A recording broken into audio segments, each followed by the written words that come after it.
رسول اللہ ایک دن آئے گا، اللہ تعالیٰ کے سامنے کھڑے ہوں گے، رسول اللہ صلی اللہ علیہ وسلم آپ کے سامنے اور میرے سامنے کھڑے ہوں گے، پوچھیں گے آپ سے اور مجھ سے کہ آپ کیا لے کر آئے ہو؟ دین میں سے کچھ تحفہ لے کر آئے ہو؟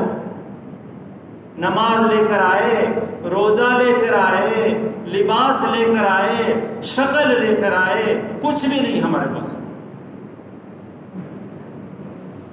دوستو ہم کیا منہ دکھائیں گے؟ آج کل تو ایسے معاشرے میں ہم گم ہو گئے کہ ہم کہتے ہیں کہ شلوار اور قمیص میں تو یہ تو ہے ہی کچھ نہیں، اس سے تو عزت نہیں بنتی شلوار۔ اسکول میں چلے جائیں، کالج میں چلے جائیں، آفس میں چلے جائیں، وکالت میں چلے جائیں اور انٹرویو دینے کے لیے چلے جائیں، پڑھے پڑھے لکھے حضرات انٹرویو میں جائیں گے تو ٹائی باندھ کر جائیں گے، پینٹ شرٹ پہن کر اپنے بیٹے کو بھیجو گے، اگر شلوار میں بھیجو گے تو آپ فیل ہو کر آئیں۔ اس معاشرے کو دوستو اس کو تو تھوک مارنا چاہیے، ایسے انٹرویو کو، جو میرے نبی کے لباس کو اچھا نہیں سمجھتا، جو میرے ابھی تو ایسی حالت ہو گئی ہے کہ داڑھی بھی نہ ہو پھر وہ خسرا ہو نا تو پھر وہ اچھا لگتا ہے، وہ افسر بن جاتا ہے، وہ امتحان میں بھی پاس ہے، افسری میں بھی پاس ہے، وکالت میں بھی پاس ہے، ہر جگہ پر پاس ہے۔ اور ہمارا آج ایک ٹرینڈ چل پڑا ہے کہ بچوں کو فارین بھیج دو۔ دوستو بچوں کو فارین بھیج رہے ہو، یہ تمہارے بچے تم سے کٹ کر رہ جائیں گے، تمہارے پر نہ کلمہ پڑھیں گے نہ جنازے پر پہنچیں گے، ڈالر بھیجیں گے آپ کو اکاؤنٹ کے اندر، لیکن ایمان سے ہاتھ دھو بیٹھیں گے۔ اللہ تعالیٰ کل قیامت کے دن آپ کو اور ہماری اولاد کو، اپنی اولاد کو اور آپ کو اور مجھے اولاد کی وجہ سے پکڑیں گے کہ تو نے بچوں کو کیا پڑھایا تھا۔ آج کتنے میرے یہاں دوست بھی بیٹھے ہوں گے جو کہتے ہیں ہم جرمنی جا رہے ہیں۔ بھائی آپ جائیں، کچھ نہیں ہے، لیکن آپ کا ایمان نہیں بچنا، صرف آپ کا کچھ بچے تو بچ جائے گا جب آپ کی اولاد وہاں ہوگی، وہ مادر پدر آزاد ہو۔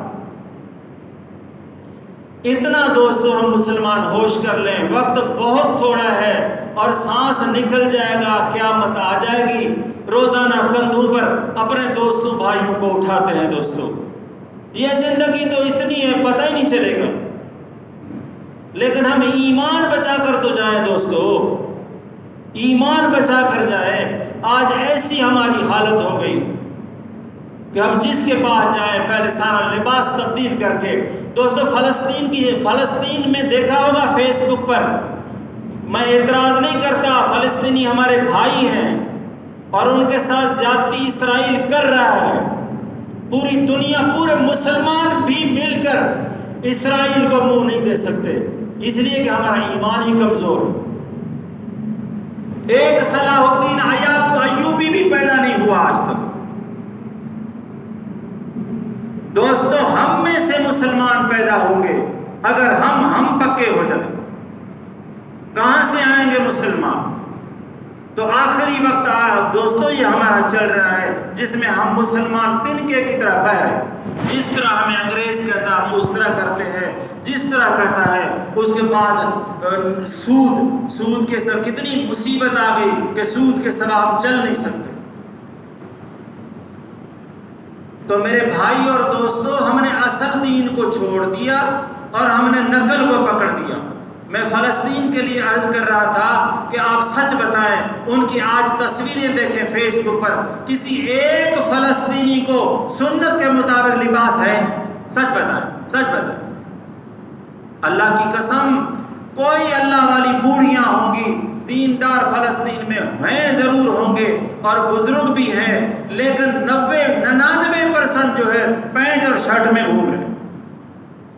سعودی عرب کی حالات دیکھ لیں، یہ جبے کہتے ہیں، اس کو عربی میں توپ کہتے ہیں، توپ کہتے ہیں، ہم بھی پہنتے تھے، ہمارے بھائی بیٹھے وہ بھی پہنتے، لیکن اللہ ماشاءاللہ بڑے کوئی باقی سب شرٹیں آ گئی، ٹی شرٹ آ گئی۔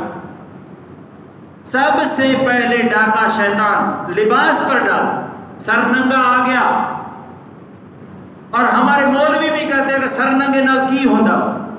بھائی سر ننگے سے نماز ہو جاتی ہے، مسئلہ بھی سن لیں۔ آپ کے پاس قمیض نہیں، قمیض کے سوا بھی نماز ہو جاتی ہے، نماز چھوڑنی نہیں ہے۔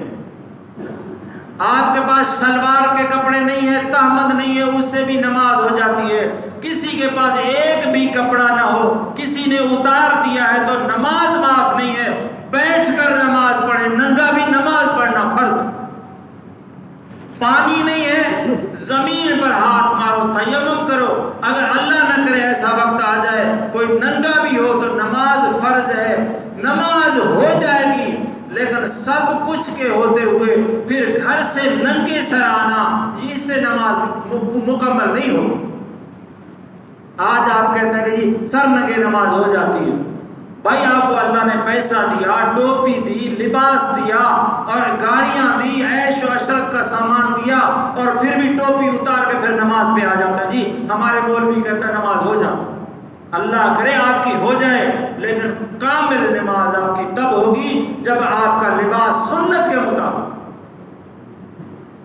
یہ بازو کٹے ہوئے آپ یہاں آتے ہیں اور آپ کی نماز ہو جاتی ہے، لیکن دوستو یہ مکروہ ہے، مکروہ ہے۔ لباس خذوا زینتکم عند کل مسجد، یہ آیت ہے نا وہ کس کے لیے اتری ہے؟ کہ مسجدوں کا سینگار نہیں، اپنے آپ کا حسن اچھا زینت سے لباس پہن کر اچھے بن کر آؤ، صاف ستھرے۔ ہر مسجد میں جاؤ تو آپ کا لباس پاک اور صاف ہو، اچھا ہو، جسم پاک اور صاف ہو، دل پاک اور صاف ہو، پھر مسجد میں آئے، پھر دیکھو عبادت کا مزہ۔ تو یہ قرآن مجید کی آیت آپ اور میرے لیے اتری ہے۔ تو زینت سے اس میں حضور علیہ السلام تو امامہ باندھتے تھے، حضور علیہ السلام کو تو ٹوپی تھی۔ مجھے دکھاؤ نا حضور علیہ السلام نے کہاں فرمایا ہے کہ سر ننگے نماز ہو جاتی ہے؟ مسئلہ ہے کہ ہو جاتی ہے اس لیے کہ ٹوپی ہے ہی نہیں کسی کے پاس، اتنا غریب ہے کہ وہ خرید بھی نہیں سکتا۔ قمیض پھٹی ہے، اس غریب کے بعد دوسری قمیض ہی نہیں، ہو جاتا ہے۔ بنیان صرف ایک ہے، قمیض نہیں ہے۔ کبھی قمیض اتار کے نماز پر آئے ہو؟ جب قمیض اتار کر نماز پہ آپ نہیں آئے دوستو، تو پھر آپ سر ننگے کیوں آتے ہیں؟